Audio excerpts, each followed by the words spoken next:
Hi everybody, welcome to the stream. My name is Marlon. This is episode 30 of Mushroom City in Minecraft. It is currently 6 p.m. Eastern Daylight Time. How you guys doing? Anybody had a good weekend so far? A good Saturday? Or hoping that you get better Saturdays? Or just looking forward to your version of the weekend? Because, some people, whatever. You have some people working on weekends, other people working on weekdays, and that means that their weekends could be on any day of the weekdays or whatever. Anyway, so how you guys doing? And well, before we can get to playing Minecraft, I want to talk about the current conditions in our area. Plus, before we get to that, let's talk about what happened last night. So last night we had severe weather throughout portions of the country, and that includes the lower Ohio Valley, places just right around the St. Louis area, anywhere east of St. Louis, Missouri, and tornado activities occurred in southern Illinois and Indiana, and especially Kentucky, and there was one that was spotted in New Jersey. Most likely an EF0. Now let's turn to the severe weather reports. Let's see if I can find them. That's not what I had in mind.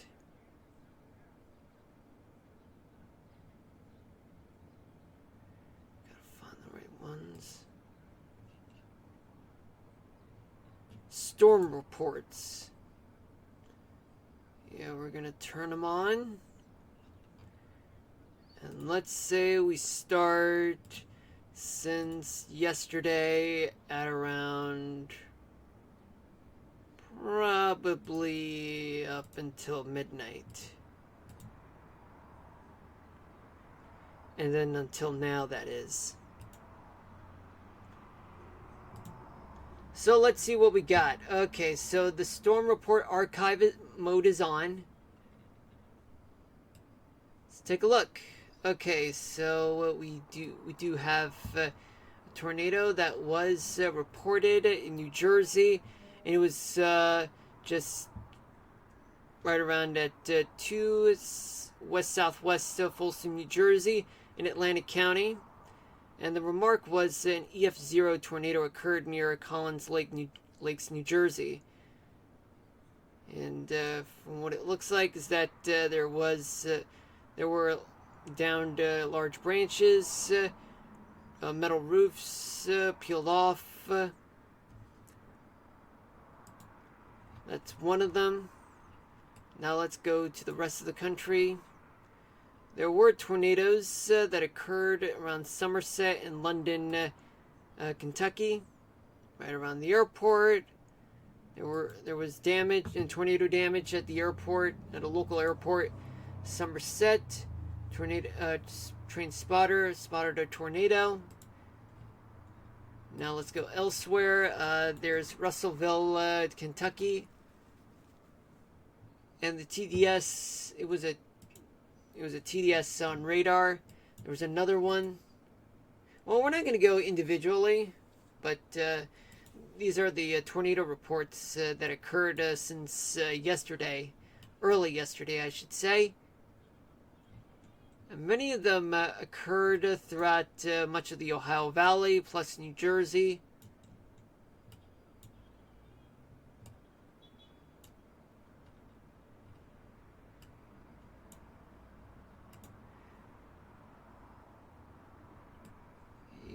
Folks,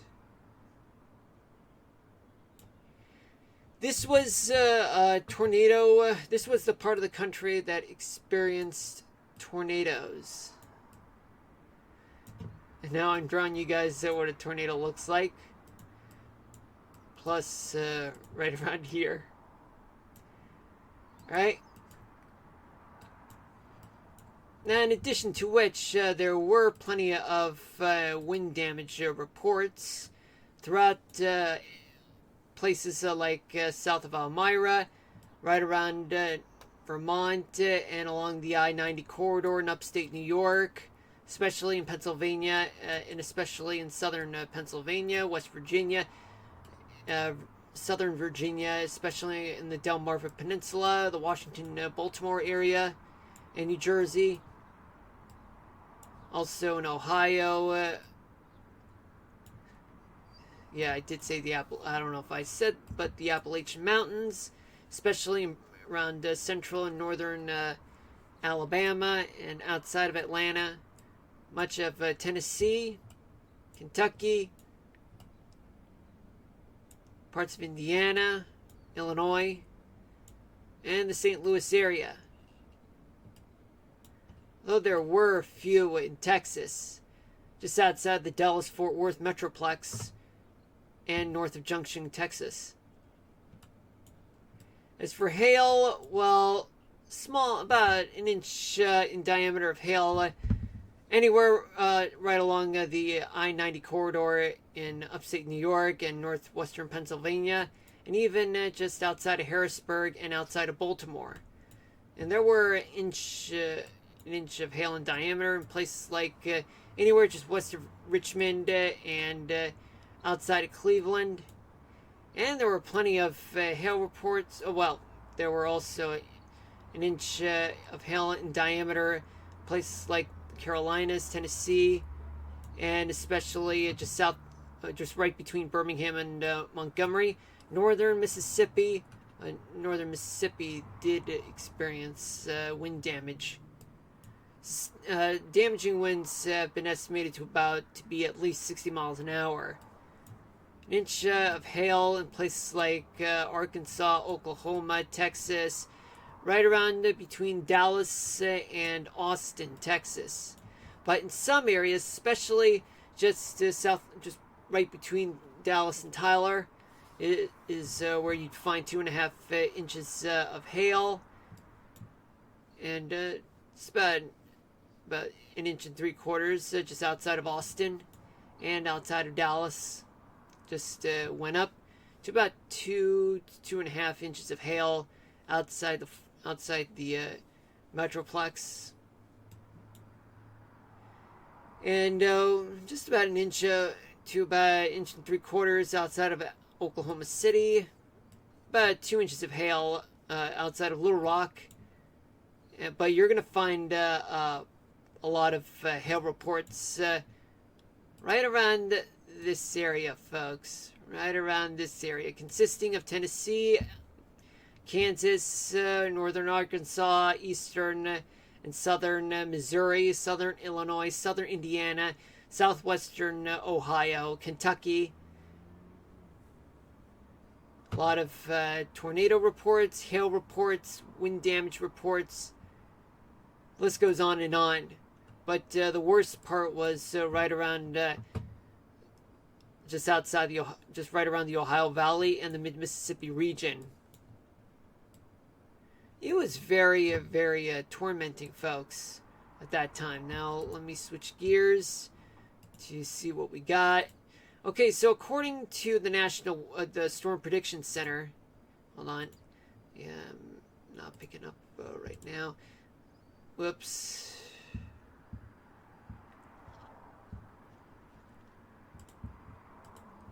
Yeah, that's not supposed to happen, folks. I don't know why. But it has happened. It has occurred. It is something that's not supposed to happen, but it is happening, folks. Okay, so never mind. I was wrong. Okay, so here we go. This is what we got in terms of the Storm Prediction Center. And according to the National Weather Service and the Storm Prediction Center in Norman, Oklahoma, there were 26 tornado reports. There were about 504 wind reports, 174 hail reports, but the overall total reports were 704. But of the 504 wind reports, 7 were higher, and of the 174 hail reports, there were 51 reports of large hail. Just so you know, folks, high wind reports must consist of winds blowing at least 65 knots. And large hail reports must include at least 2 inches in diameter. But it would take forever for me to list everything, just so you know, folks. Now let's get back to the Radar Omega scene. And we're going to talk about what's going on right now in terms of the weather. Now, what do we have here is that we have 2 tornado warnings. We have two that are located in Oklahoma. Two of them have been indicated by radar, but one of them has less than 3/4 of an inch of hail, and the other more than twice as that, with ping pong sized hail. So let's take a look at it right now to see where those tornadoes are. And what do you know, folks? It's just south of the Storm Prediction Center. And it's located in places like Maysville and Lindsay, Oklahoma. We do have a hook echo present here. But I would rather turn the radar to the single site radar right here. Okay, so now what do? Go here, go here. So you might find a tornado that's right around here, if I'm not mistaken, and another one that's right around here, if I'm not mistaken, as well. So, but regardless, both of them are heading east based on the shape of the tornado warning, the polygon. But in addition to that, there is this large area of a severe thunderstorm warning that's present just south of Norman, Oklahoma. It includes towns like Cole, Dibble, Washington, and even Lindsay, Oklahoma. And there's even a severe thunderstorm warning just located in the heart of Oklahoma City.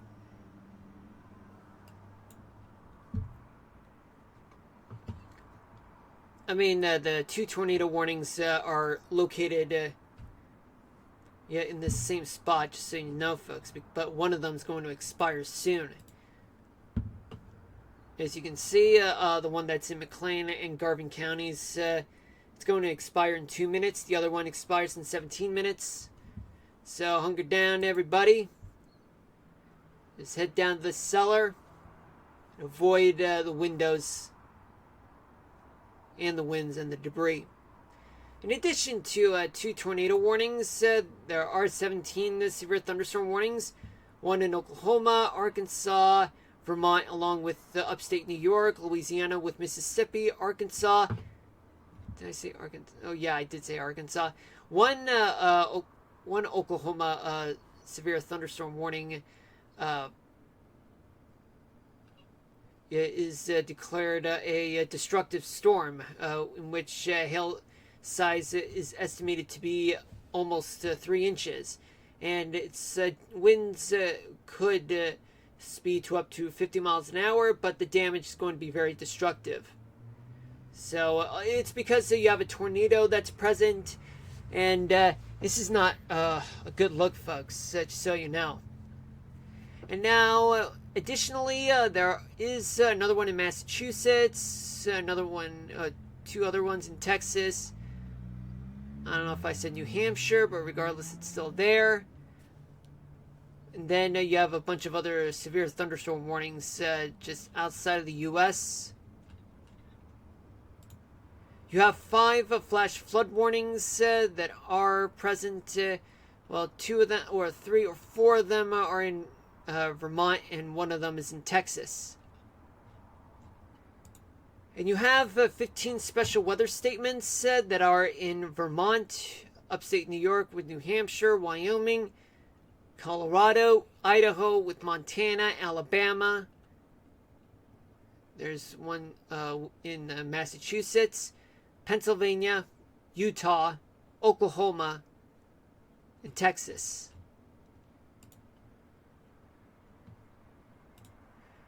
It's quite busy, folks, right here.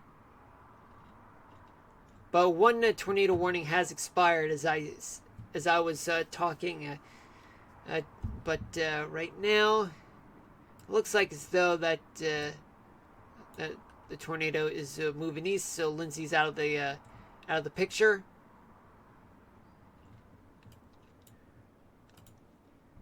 And one tornado right here.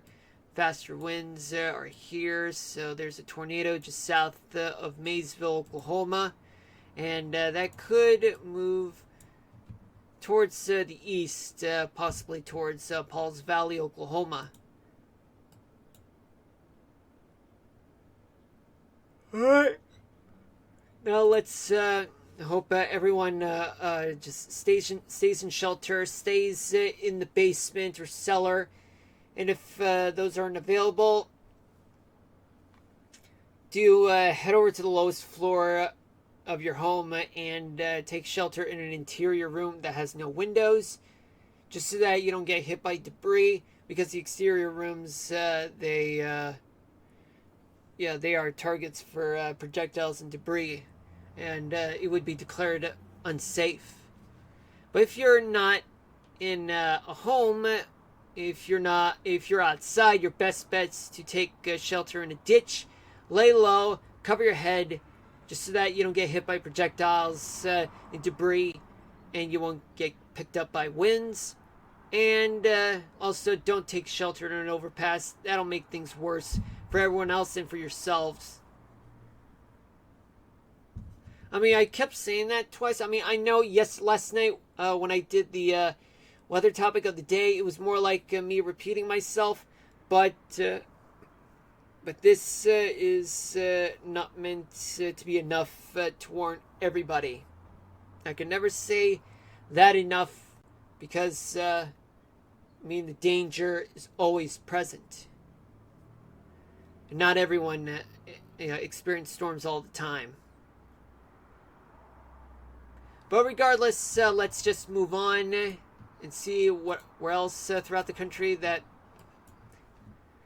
they're experiencing some storms. So let's take a look. Okay, so what we have here is that we have plenty of showers and storms in the interior portions of the Northeast. And this is pretty bad, but later on it's going to move east. But right now it's affecting areas like Vermont, western New Hampshire, upstate New York, central and western Pennsylvania.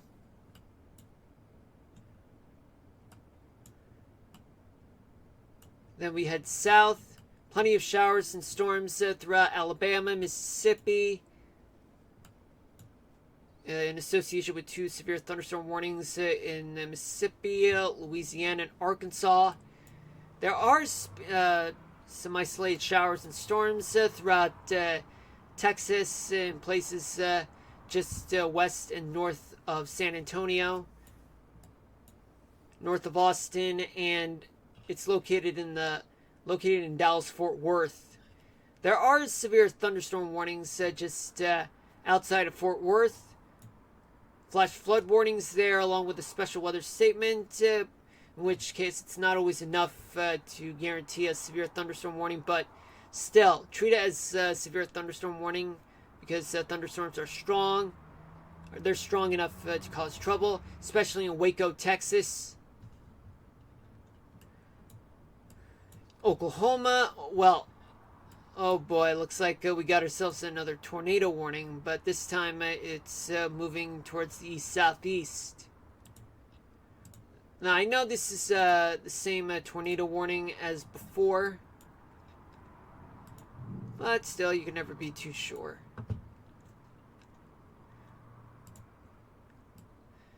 So you see what I mean, folks? This is a tornado that's right around here, and it's used to be right around here, so it's moving here, and it's making its move towards Pauls Valley in Oklahoma. Yeah, that's just 2 tornado warnings so far.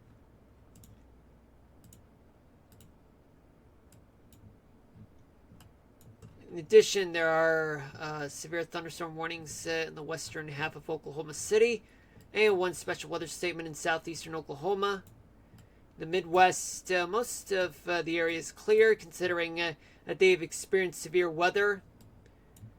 Michigan, there's plenty of scattered showers throughout much of the state, but in the northern part of the upper peninsula of Michigan, there are some wintry precipitation in the form of freezing rain and sleet or snow. But in northeastern Minnesota, anywhere north of Minneapolis, St. Paul, it's all raining. The Dakotas, especially much of the Great Plains, it's dry, but except in western and in southwest, in western Nebraska and southwestern South Dakota. As we move towards the west, there are some showers and storms that are present throughout the much of Colorado and southern and western Wyoming. And then we move up north, and there are some spotty scattered showers throughout Montana, and as well as the majority of Idaho, where there are some scattered showers and storms present. Then we head south on I-15 towards Salt Lake City. There are scattered showers that are surrounding Salt Lake City, with the special weather statement to the west of the city. Elsewhere throughout the Beehive State, there are plenty of showers in the northern and western parts of the state. Much of Nevada, they're experiencing showers and storms. Even in Las Vegas, there are some scattered showers just outside of the city. In the desert southwest, just eastern New Mexico, they have some spotty showers present, especially in northwestern and central western Arizona, California. Nothing much going on in Southern California, Central California, particularly in Sierra Nevadas. There are some spotty snow showers in Yosemite National Park. Spotty showers and storms right just outside of Sacramento to the northwest, and to the northeast in Truckee, California, and in the Lake Tahoe area, Carson City, Reno. They're experiencing some showers and storms. In Eureka, California, just some spotty showers, especially in Medford, Oregon. And the northern and eastern portions of Oregon, there are some scattered showers and storms, especially throughout the majority of Washington state. But overall, folks, I'd say much of the action is occurring throughout places like the Northeast and the South and the lower Mississippi Valley, and especially throughout the Great Basin and the Bitterroot Mountains. But let's see. Okay, so there are two tornado warnings in the same location, with one of them that's about to expire on the west side.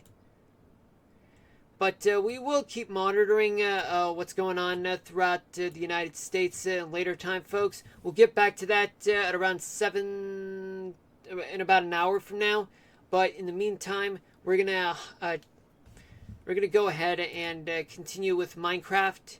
So, for those of you who are into weather, well, you guys are gonna see this being played live, and that this radar has showed you guys what's been going on throughout the past 3 hours. And it looks like as though a storm is starting to make its move towards the New York City area, Philly, and Boston,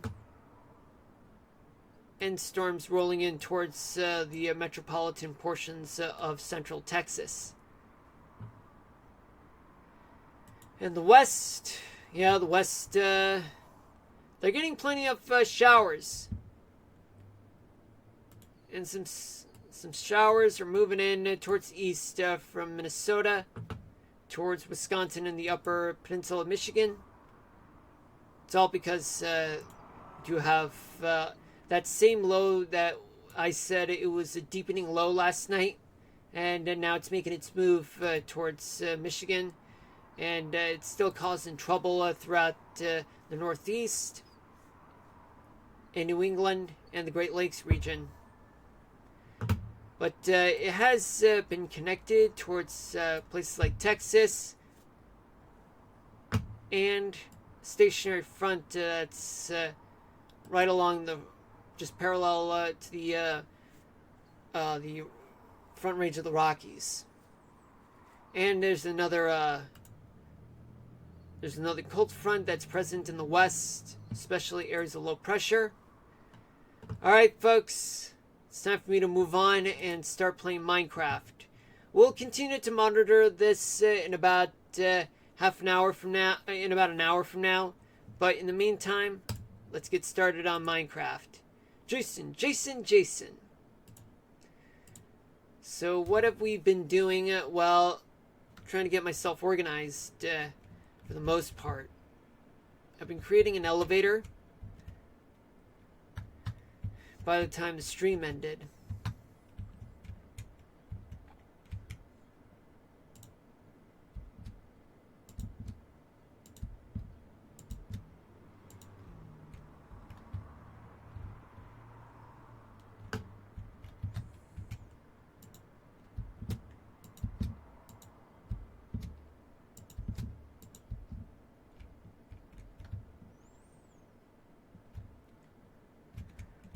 Alright, now what's next?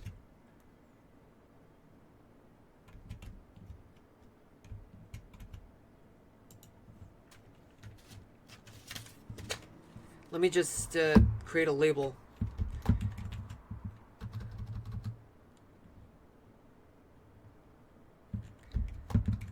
Basement floor.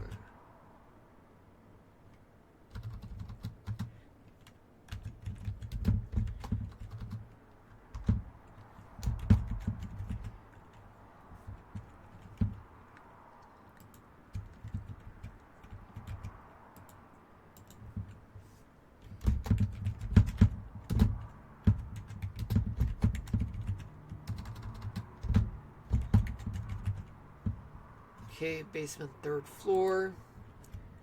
Yeah, I'm assigning all of this right now. On the basement third floor.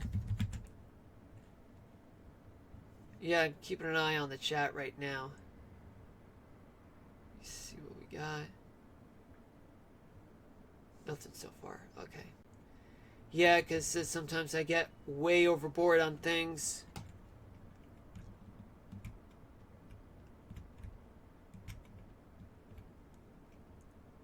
This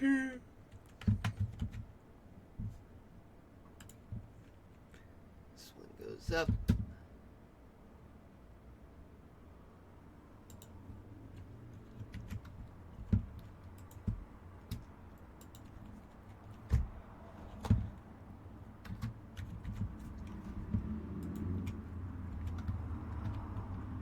Now this one goes down.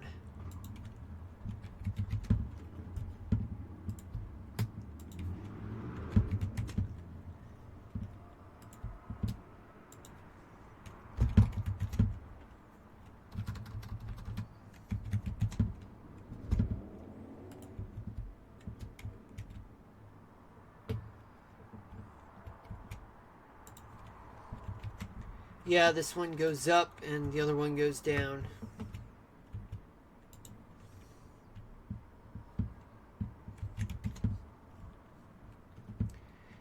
Well, what I did today is that I only went grocery shopping as usual. Nothing too special, just something that everybody does.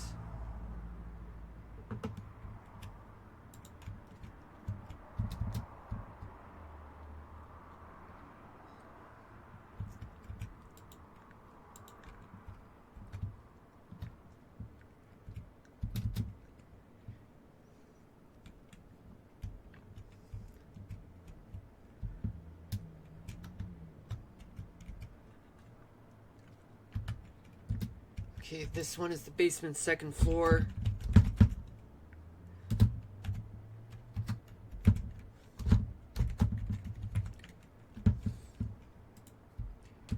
Yeah, I needed a break from Kingdom Hearts because, well, I've been really busy and exhausted from taking on Ansem throughout the past few weekends. And now I have a better peace of mind on what's going on right now. Got a better peace of mind, peaceful mindset. And then next weekend I'm gonna get started on Kingdom Hearts 2.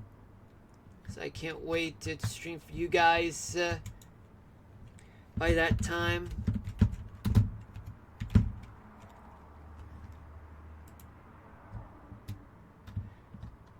I forgot.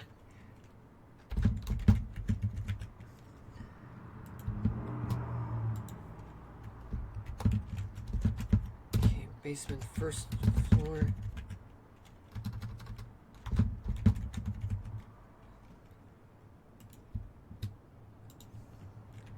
And this is the first floor.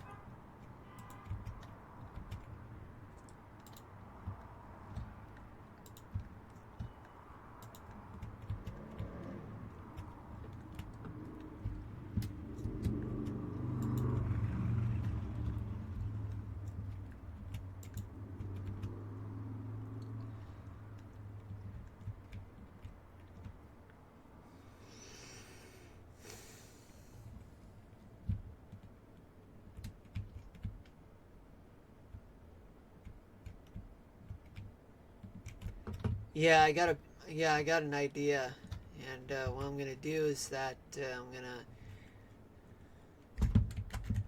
actually gonna clone this. It's actually 4x4 in terms of area.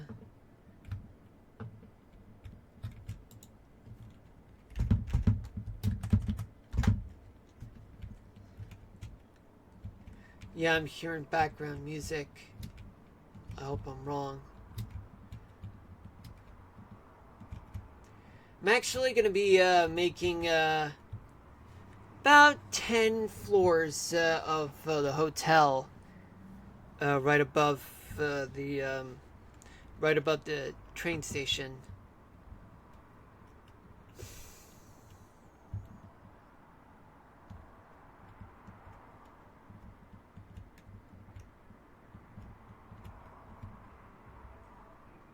Yeah, I can hear background music.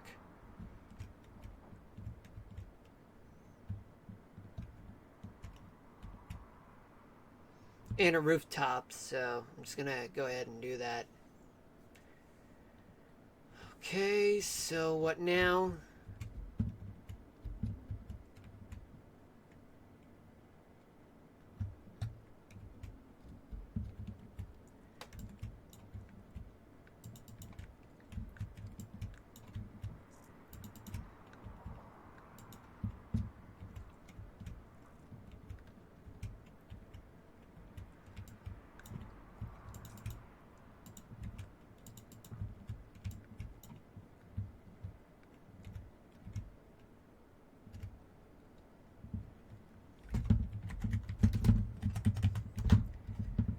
Alright, things are coming along right now.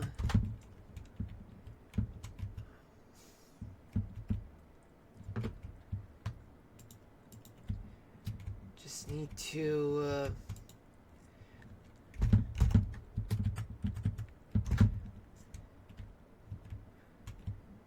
yeah, I'm gonna treat this like it's the second floor. Second floor, third floor, fourth floor, fifth floor. Yeah, this is the fifth floor. Sixth floor, 6, 7, 8, 9, pin. And finally, rooftop. But first things first, I need to change some things. This is the first floor. Second.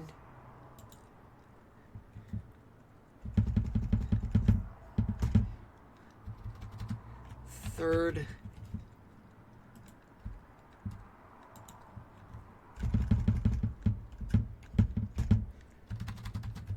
Fourth.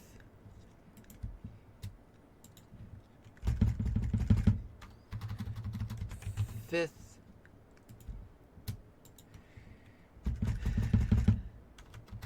Sixth.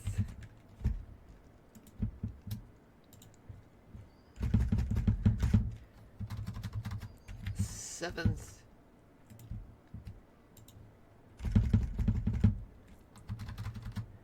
Eighth.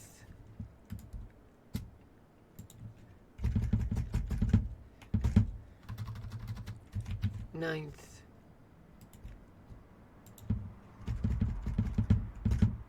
10th. And finally, the rooftop.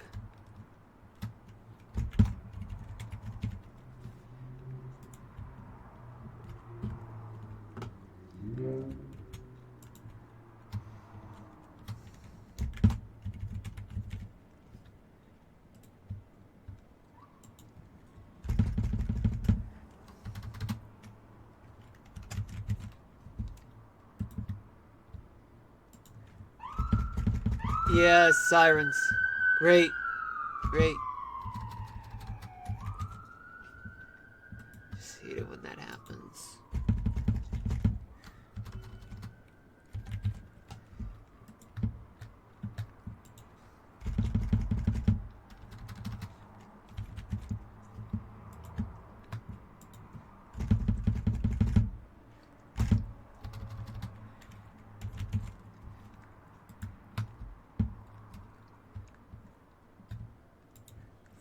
Fifth.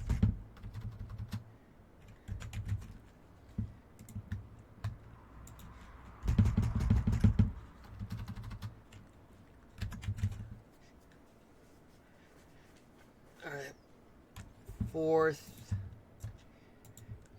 Third. And finally, the second floor.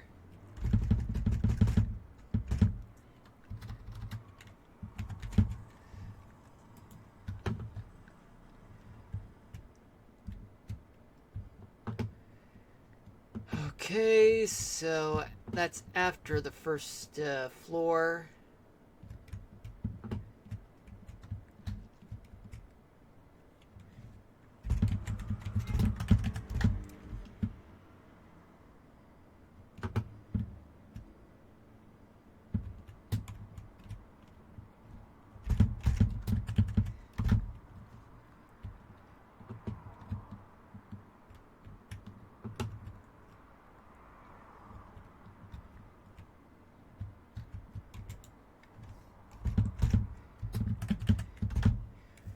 There we go. Well, the elevators are done, which is a good thing. But we're far from done, just so you know, folks. We are far from done, and it is currently 6:39 p.m. Eastern Daylight Time. Welcome to the stream for those of you just tuning in. My name is Marlon. This is episode 30 of Mushroom City in Minecraft. And right now, we just finished the elevators. But we are far from done. Which means that we got to deal with figuring out where can we put a bunch of railings, and such. Okay.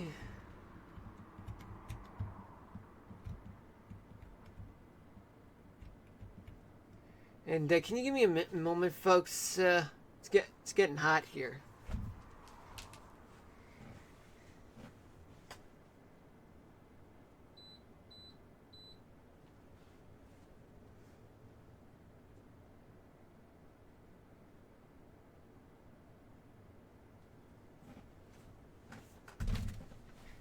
Alright, I change to air conditioning mode because the fan mode, it doesn't really work on me that much.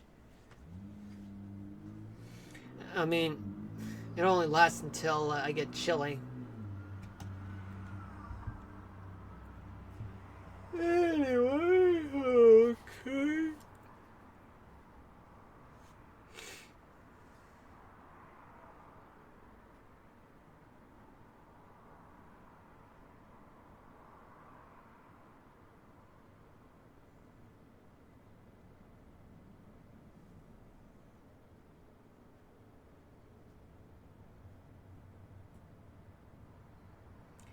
Alright. Now, what I need to do now is to create a second station. The first one was done at the bottom of the basement.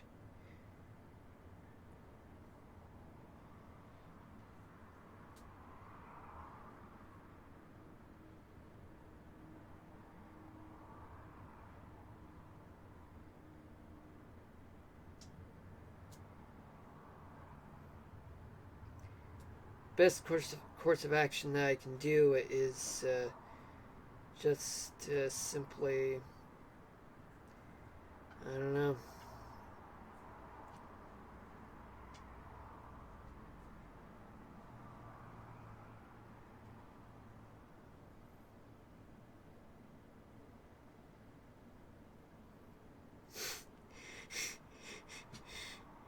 Sorry about that, folks. I'm laughing at something right now.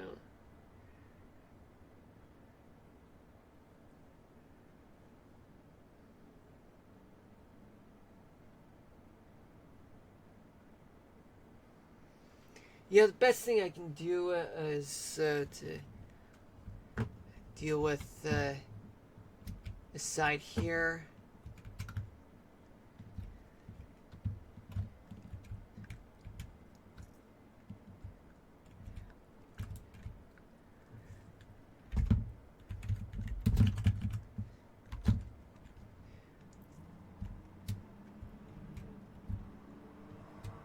If this is level 59,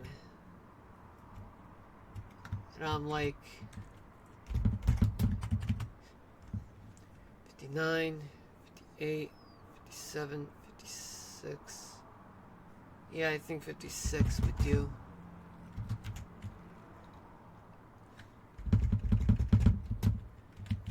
With air.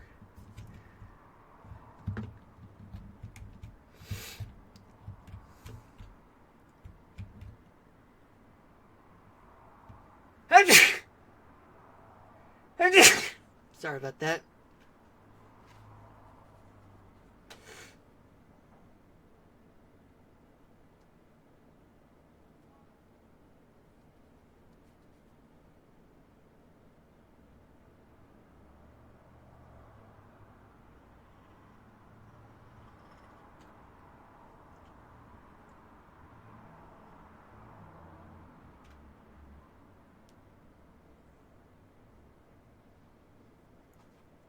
I mean, the best thing I could do at this point would be for me to just leave it there.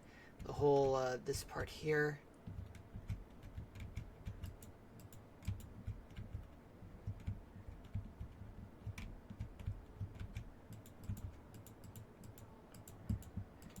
Yeah, I think I can hear background music right now. Never mind. Nah, I spoke too soon.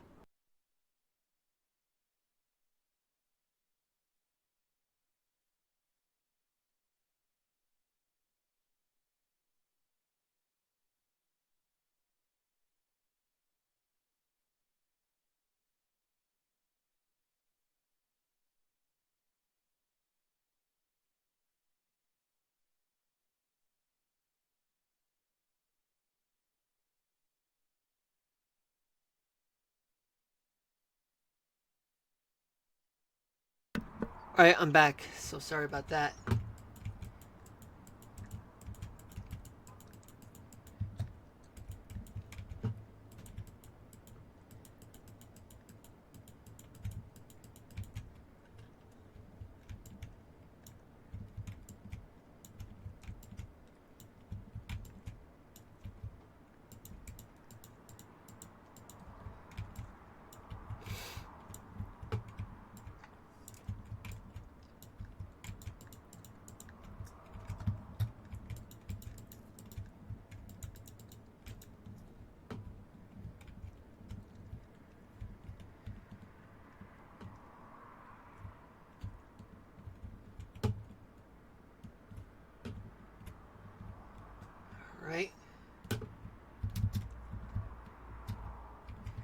Now my next step is to create a station.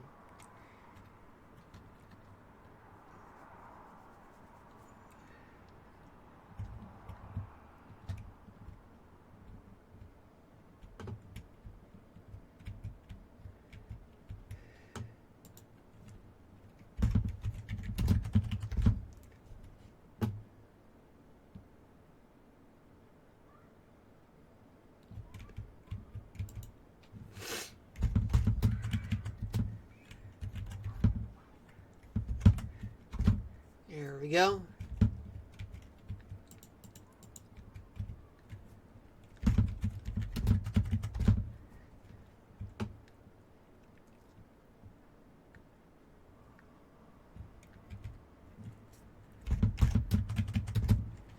Iron block. Excellent.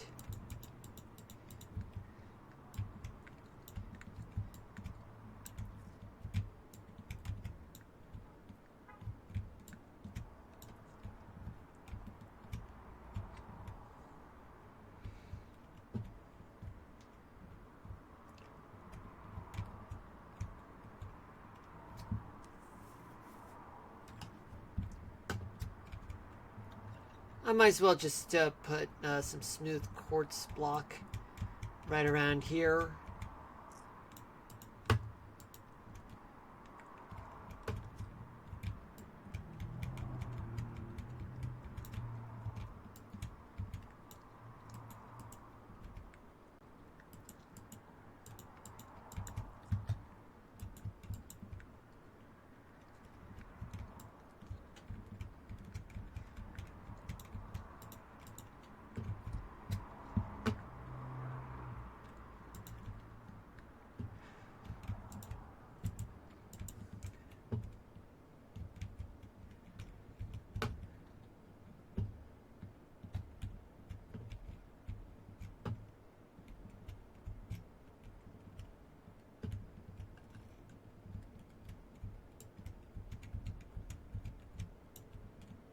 Yeah, I gotta put a wall there just to separate the train and as well as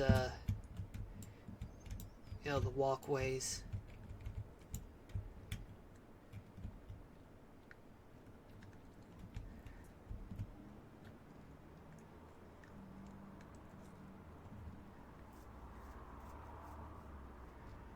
Or on the other hand, maybe I don't need to.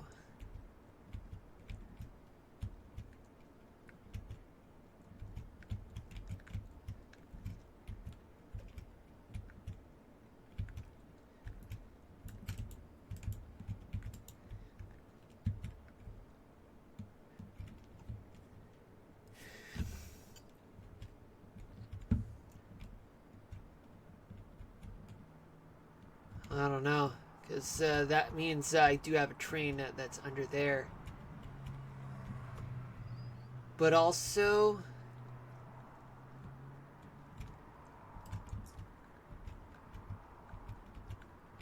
there's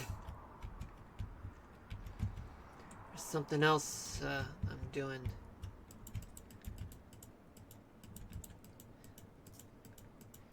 Da, da, da, da, da, da, da, da.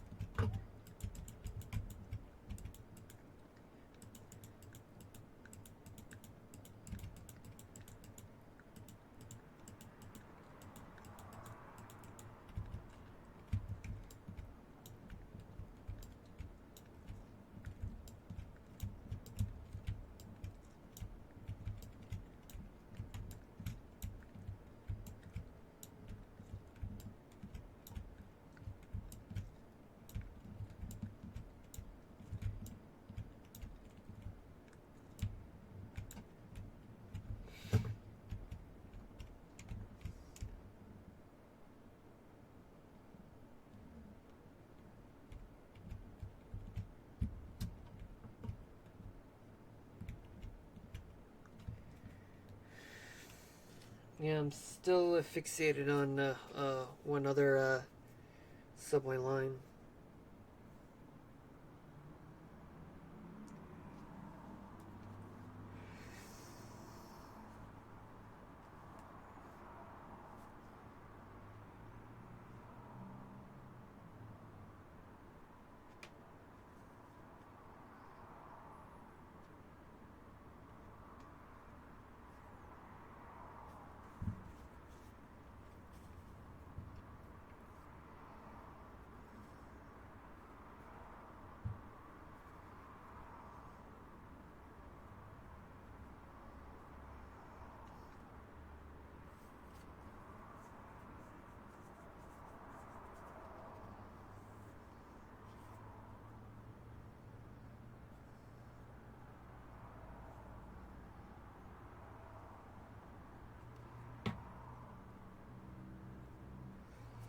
Yeah, if I can find a map for myself to be used as a just so I can use as a reference.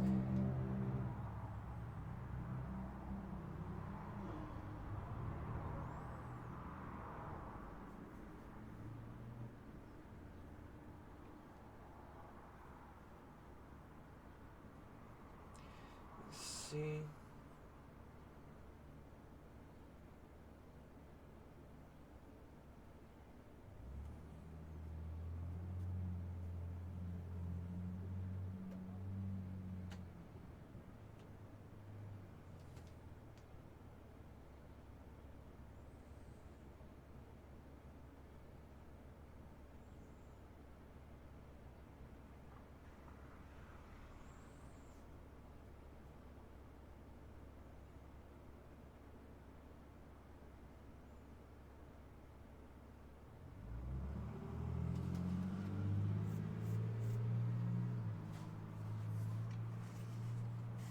I think I got a better idea.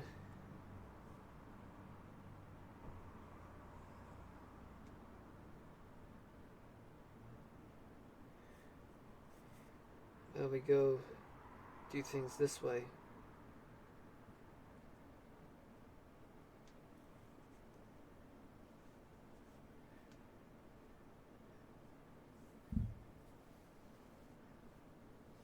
Yeah, I think I may have simplified the process now.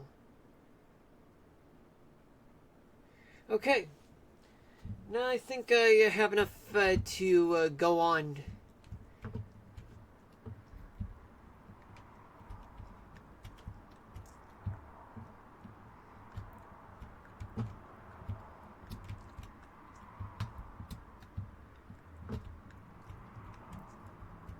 Hold on a moment, folks.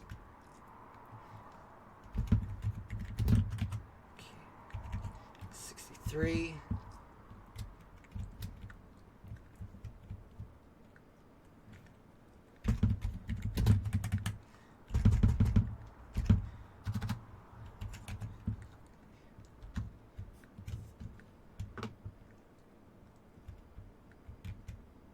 And finally,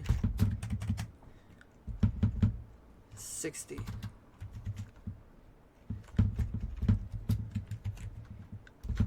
Here we go. Okay, so now we're in business. Hopefully. Alright. Yep, boy. Yep, boy. Okay, so now yeah, we get this part done as soon as we can.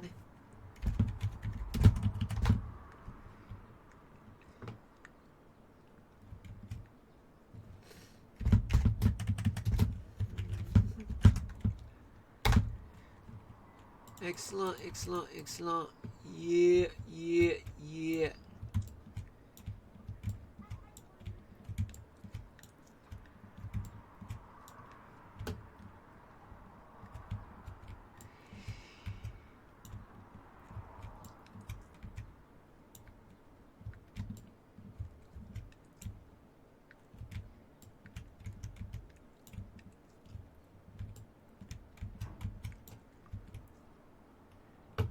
Alright. First things first, let's deal with this part. So how about this? I'll take care of this part here. There's the center part. This part here. There. Alright. We're getting there, folks. We are getting there. Alright. Now let's see what we got.